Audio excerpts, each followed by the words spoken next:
Hi, folks. You're just about to watch the interview with Robert Bridgman, and I'm recording this just a few minutes after I finished that interview with Robert Bridgman, and while it's still very, very fresh in my mind. And you'll see in the middle of that interview that I kind of sprung it on Robert, and I said, hey, look, from the program that you run, is there any exercise that you could do right now with the people watching this interview that they could participate in that would give them an idea of what you do? And he stumbled around a little bit because it was just utterly unfair to a man to do that. But he came to post and he introduced about a 4 or 5 minute exercise. Now, what I'd suggest if you're about to watch Robert's interview is that you do it in a quiet place, because I strongly recommend that you take part in the exercise. Because honestly, in the 4 or 5 minutes of the exercise, which I genuinely participated in the moment, I had a very, very interesting response. And I know it's one that anybody participating as I did will have. So what I'm saying to you is this is a really interesting interview, very different to the other ones you've seen throughout the course of this program. And one that you should watch somewhere that you're going to be able to participate, probably in a manner that you wouldn't necessarily do in an open office. Okay, sounds very cryptic. It's not that arcane, but trust me, fascinating interview, fascinating man, and fascinating possibility to work with him in the future. So with that said, let me fade to black on this piece of recording and fade from black into the interview with Robert. Take care. Bye-bye. And welcome back. I am really genuinely excited to have probably the most colorful guest we're going to have on the program here, Robert Bridgman from the Netherlands. And I'm going to show you a couple of pictures of Robert in a moment, but let me tell you that Robert is a longtime friend. He's the first meditation teacher I had. He really straightened me out on the topic and got me pointed in the right direction. And he's responsible in large part for what I'm now doing in the program with you guys right now. So you're very welcome, Robert. Thank you very much, Derek. And I said to Robert before I came on, I want to show some pictures, because I don't think if I started rolling off all the things that Robert does and all the things that Robert is, that you'd actually believe it. I don't think you'd believe the colorful sort of character that Robert is. And very, very big credentials in this space. Oh, I gave away one of the secrets there. Hang on one second. I want to go back to home. So first and foremost, Robert is a family man, 2 beautiful boys and a beautiful wife, Monique, who is his life partner and his partner in Bridgeman, the Bridgeman Method organization. And Bridgeman Method is, and Robert, I'm sure will correct me afterwards, is a fusion of a lot of the different modalities that he studied, including mindfulness. His real aim is to help people live a lighter life. And I think pretty much everybody who's on this session right now are aiming at exactly that same objective. You're on because you want to make things just a little bit lighter and a little bit easier. But what in God's name has this got to do with anything? Well, again, Robert will expand on this, I've no doubt. But a couple of years ago, Robert took a group of people who had no climbing experience whatsoever to the top of Kilimanjaro in less than 48 hours in bloody shorts, in shorts alone, and this is them on that journey. And these were non-climbers, people with no experience, some people who had serious health challenges as well. And through, again, the use of some of the techniques that weave in and out of mindfulness and other modalities that he can talk about, they got to the top in shorts. So again, as I say, an interesting and colorful man. In North Dakota for the last 15, 16 years, in some of the First Native tribe homelands, there's an attempt to run a pipeline through what are traditionally sacred grounds. And Robert has worked with some of the Sioux tribes and other tribes, and forgive me, Robert, if I'm getting the tribes, if I don't flesh this out properly, in a documentary to try and bring to people's attention just how savage this attack is upon their cultures. And by the way, more than a pipeline, you can see it on YouTube, and you can donate to the foundation as well that's helping to fight this this desecration.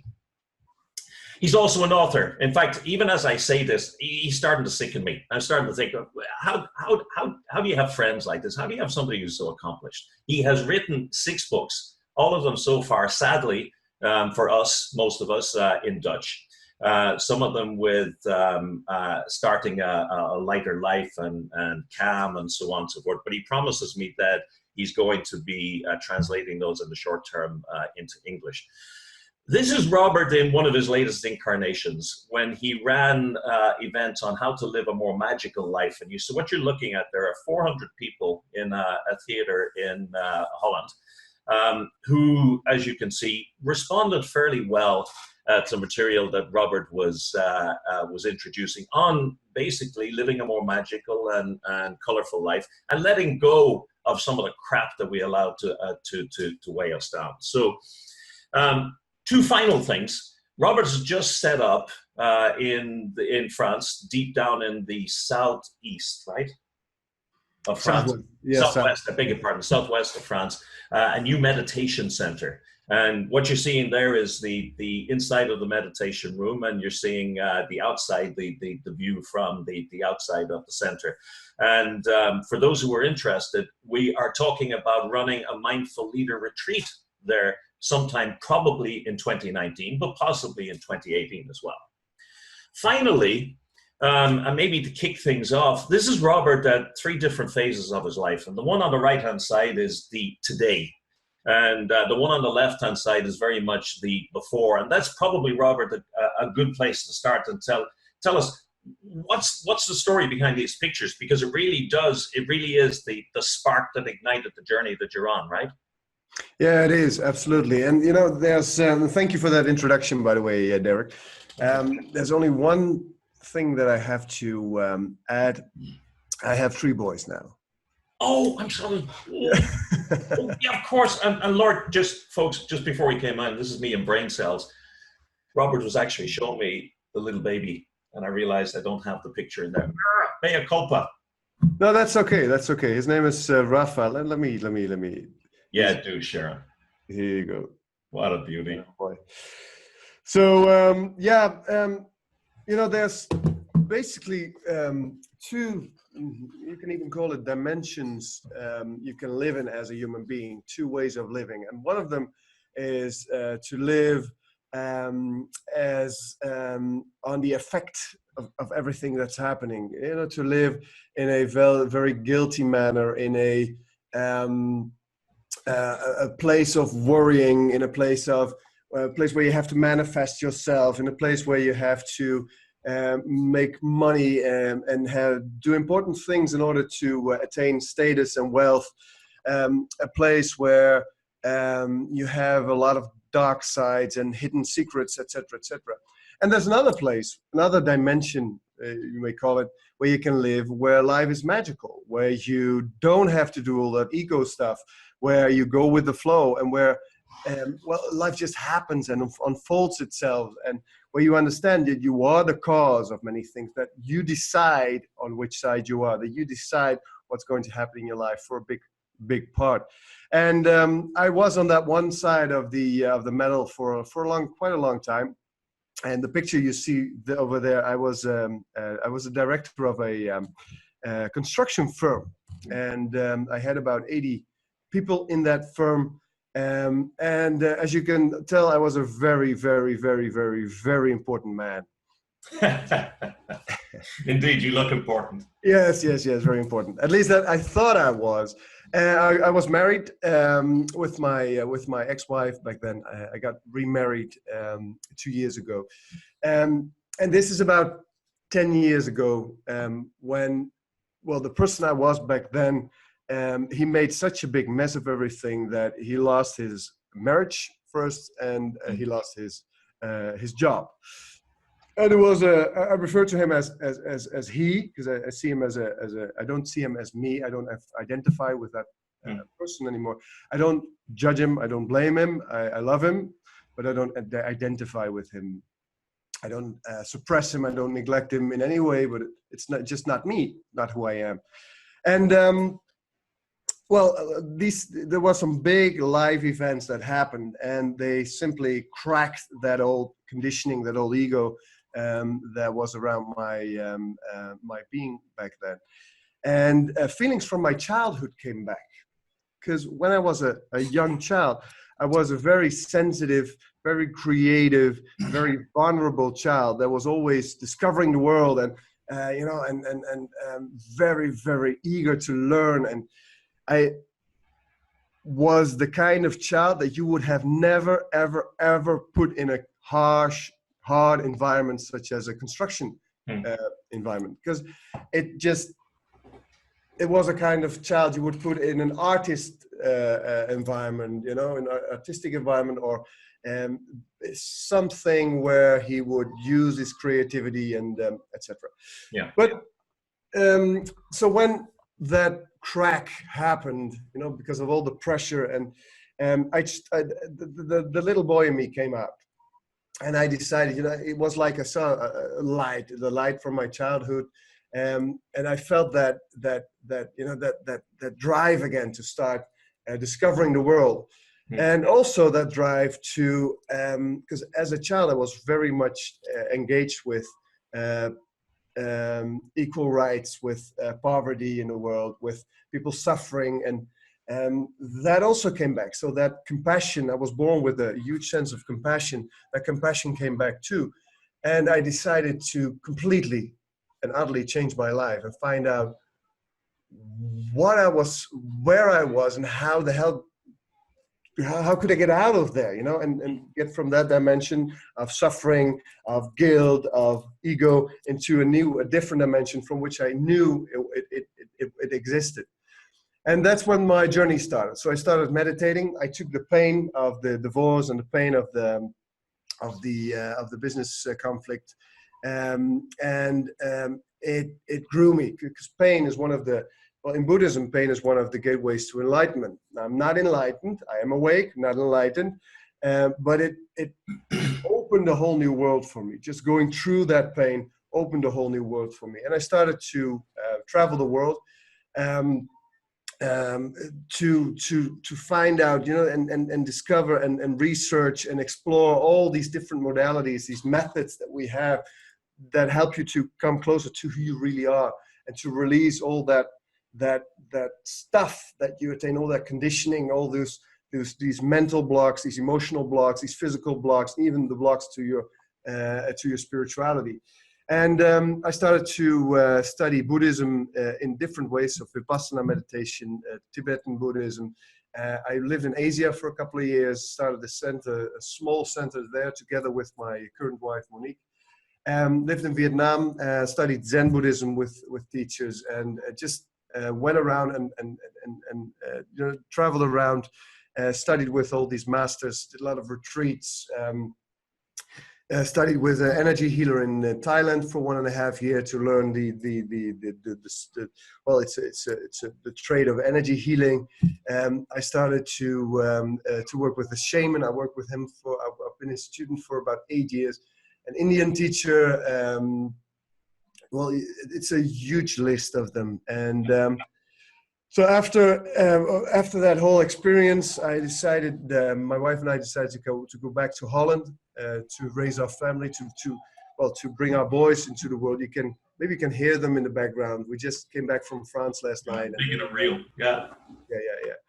And we came back to Holland, and we started to, basically share our insights with people and help people to enter that dimension that we are living in, where life is simply magical. Sure. So that's, in a nutshell, the whole story, Deiric, and that brings me to where we are today. And tell me, when you talk, what's at the core? When we met, and I know there was an awful lot more going on, but when we met, a lot of our conversation was specifically around mindfulness meditation, and mindfulness meditation, particularly as applied in the business world and the commercial world. And it seems to me, just watching things that have happened so quickly over the last couple of years, that you've really figured how to fuse all of this into that single message and direction, this idea of leading a magical life. if I went along to one, or the folks watching this went along to one of those sessions, in a couple of minutes, what does that look like? What do you bring into that room? What do they use? What do they get from that session? Well, the Buddhist meditation methods that we all know, such as Vipassana meditation, such as all these Theravada, all these Zen methods and Tibetan methods, they work up to a certain, how do you say that in English? They cover a certain part of the whole puzzle that's called a human being. And if you add other modalities and other methods to that, suddenly you attain a bigger picture. And so one of the things that we do is there is a way, there are many ways to increase your vibration, to increase your level of consciousness, to increase your whole being. And you can do that with breathing, you can do that with focus, you can do that with combinations of breathing, shamanic breathing, music, or you can do that with energy work, and it expands. So what we do in meditation, while meditating, let's say you are practicing mindfulness meditation, your attention is on your breathing, and basically I always describe mindfulness meditation as being completely in the now, observing whatever happens without a judgment. It's as simple as that. And you are completely in the now, you focus on your breathing, your body is always in the now. And then thoughts come by, feelings come by, and you just observe them. You don't cling on to them, you don't push them away, you just observe them, they come and go. And you get a deeper and deeper insight in how everything comes and goes. Get a deeper insight in the laws of cause and effect. You get a deeper insight in how there's no the selflessness of a human being. Hey, it's no me doing anything. It's just happening. It's a spontaneous happening. And if you take that to the next step, and because the objective of it is, after years and years of meditation, you expand your consciousness. It becomes more and more expanded, and you start to see a clearer and clearer picture of what's going on inside you. And you dive deeper and deeper into your conditioning. Now, there are ways where you can speed that up. So you use certain techniques to expand your consciousness, and then you start digging into it. You focus on your breath, but you don't release thoughts and emotions anymore, but you release like lifelong problems, and you release convictions and beliefs that are blocking you. And the idea is that we were all born with this huge potential, because in mindfulness we accept everything for what it is without a judgment. And that's fantastic. That's fantastic. Sometimes we tend to forget that we have this huge potential. So if I say, this is me, and I'm okay with it, I don't have to grow, because this is who I am, and I'm okay with it, and I don't have a judgment about it, and I'm just here and now. But let's say I'm in a house. My potential is a whole house. And I stay in a room, and I say, no, this is who I am, and I'm okay with it. I don't have to go through that door and find out the rest of the house. But I am the whole house. So I'm just living in that one room, and just convincing myself, this is it, this is life, this is who I am, and I don't want to reach out to anything else. But once you understand that you are the whole house, you can start opening doors, and you expand your potential, and then you can be all that without judgment in the now. And it's a next step, and I believe that we as human beings are making a transition from Homo sapiens to Homo universalis, as Barbara Marx Hubbard calls it. We are shifting from a consciousness of ego, of power, of fear, where we've been in for the last 2,500 years. And we're slowly moving into a consciousness that is more about love and about compassion and about sharing. And, even look at you. I mean, the wonderful, wonderful work that you're doing today, 10 years ago. it would have not even crossed your mind. You're Correct? absolutely right, yeah. Yeah. Same for me. It wouldn't even have crossed my mind to do what we are doing now. And so the world is changing. The human consciousness, the collective consciousness is changing. And we all need to get an understanding and get back to our full potential in order to contribute to that change and facilitate other people, the people who are not awake yet, sure, into that new consciousness. Okay, so in the session, this is, and tell me if this is not possible, yeah?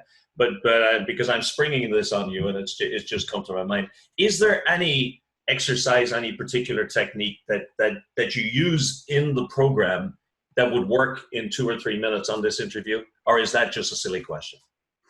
No, it's not a silly question. What, let me think quickly what would be, well, if we just started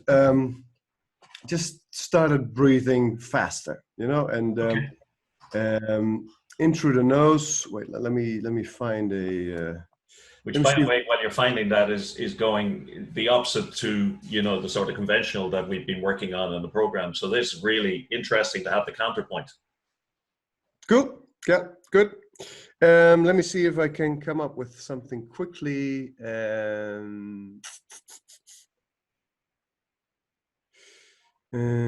If you just take a classical music piece, such as, while I'm looking for it, we can start to breathe. Okay. Through the nose, out through the mouth. By the way, folks, follow along with this. Don't just watch. Yeah, just follow along with it. In through the nose, deeply. Make sure the belly is loosened. Out through the nose. Into the nose. Out to the nose. Into the nose. Out to the mouth. Into the mouth. Out to the mouth. In through the mouth. Out through the nose. In through the nose. Out through the nose. In through the mouth. Out through the mouth. In through the mouth. Out through the nose. In through the nose. Out through the nose. And the belly should be loose, and the breathing should be deep. In through the nose and out through the mouth. In through the mouth. Out through the mouth. Deep in through the mouth. Out through the mouth. In through the mouth. Out through the mouth. In through the nose. Out through the nose. In through the nose. Out through the nose. In through the mouth. Out through the mouth. In through the mouth. Out through the mouth. And keep breathing in through the nose. Out through the mouth. In through the nose. Out through the mouth. In through the nose. You can close your eyes. Out through the mouth. Deeply in through the nose. Out through the mouth. So what happens is, while you keep on breathing and listening to my voice, you feel a tingling sensation in maybe in your hands or in your head or in your feet. Just allow whatever wants to happen. And just enjoy the music and the breathing. In through the nose, out through the mouth. In through the nose, out through the mouth. And just allow whatever wants to happen. And whatever happens, focus on the breath. Don't listen to the music or my voice, just focus on the breath. Breathe in deeply through the nose, as deep as you can into the belly. Out through the mouth, in through the nose, out through the mouth, in through the nose. And focus on the breathing, even if thoughts feelings arise, and just allow them to arise, allow them to come and go the way they came, and just breathe, breathe, and breathe majestically. Just allow the breathing to become this harmonious symphony together with the music. And then just enjoy, and whatever happens, allow it to happen. Keep on breathing in through the nose, out through the nose, through the mouth.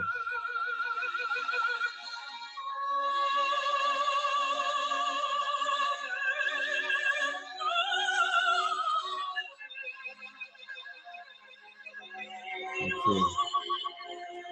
Just one last breath. Deep in and out.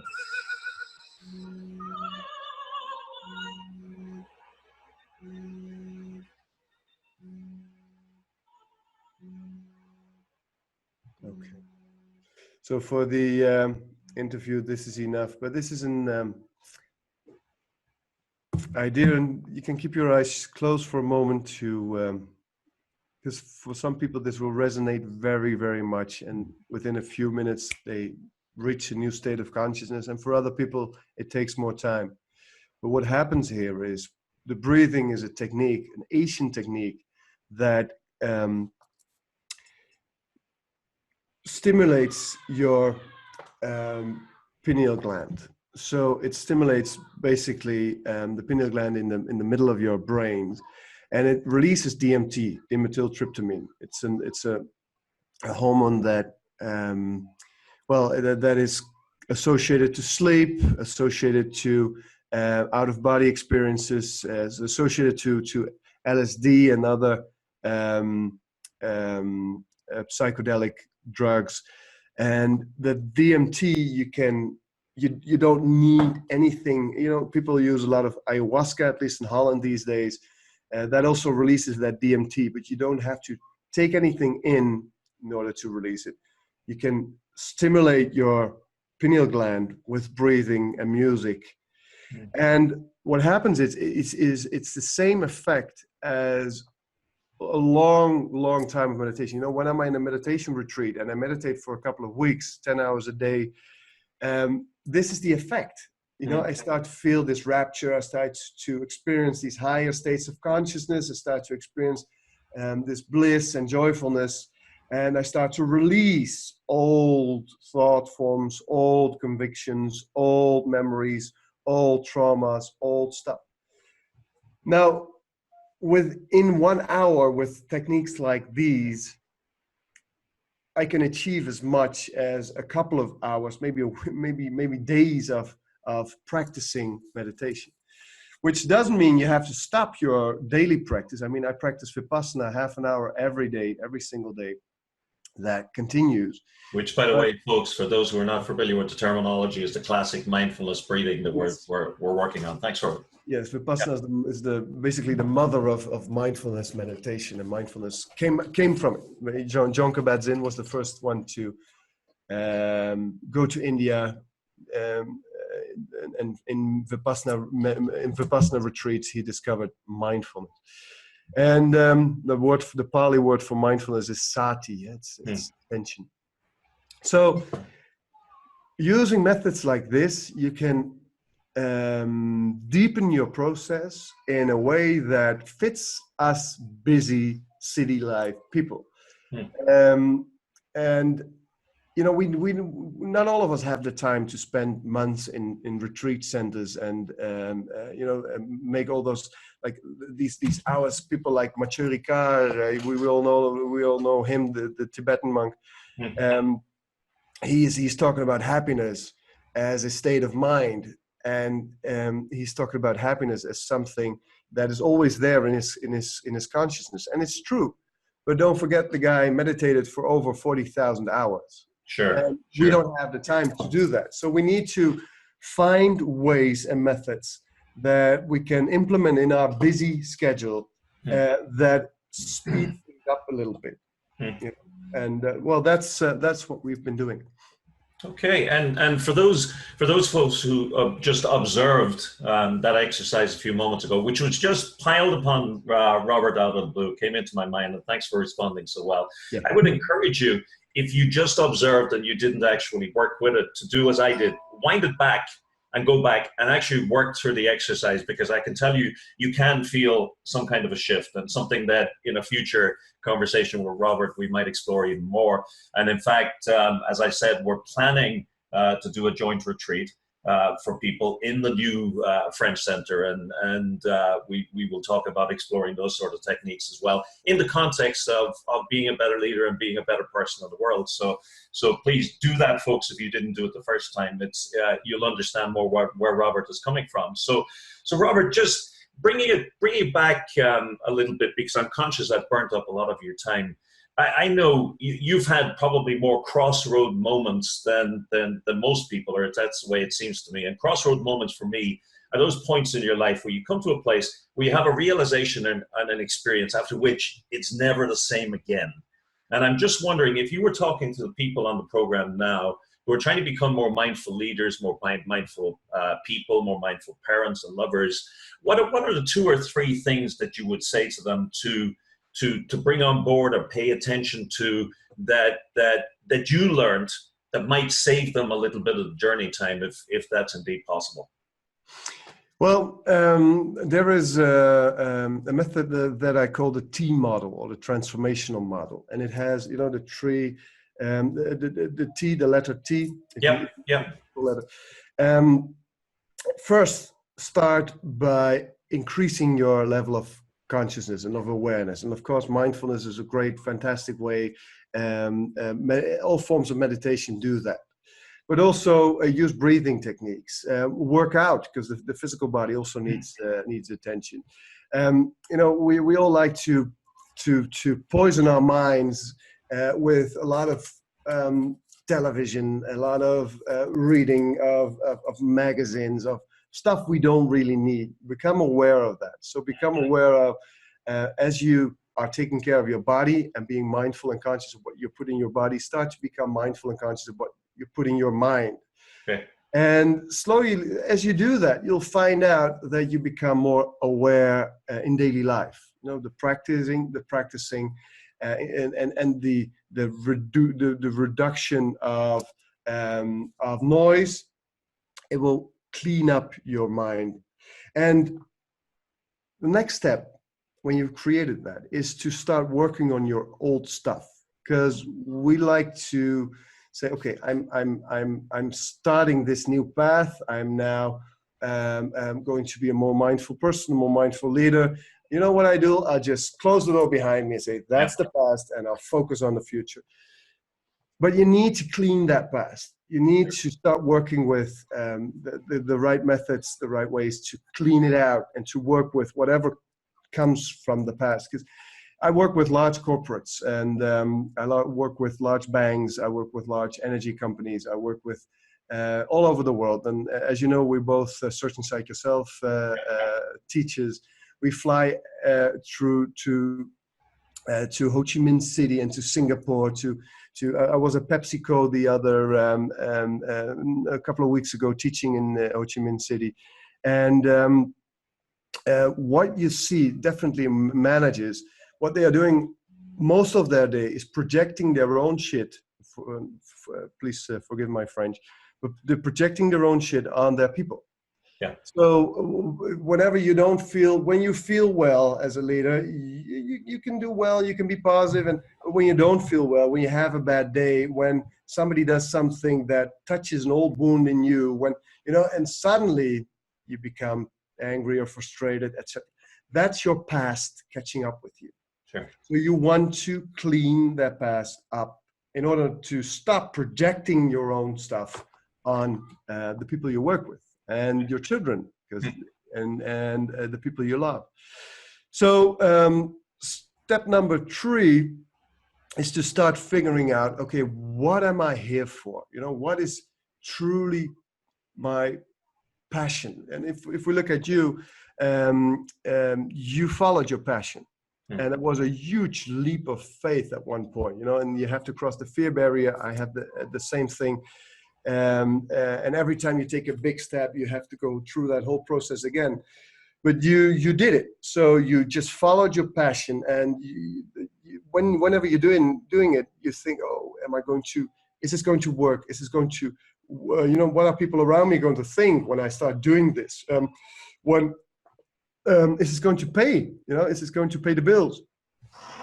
And you are the living example, Deiric, of once you follow your true passion, the universe will take care of you. Everything will fall into place. Everything will work out, right? And it might take some time. You might have a period of where you invest, but hey, whatever change of careers you do, you have that same period, right?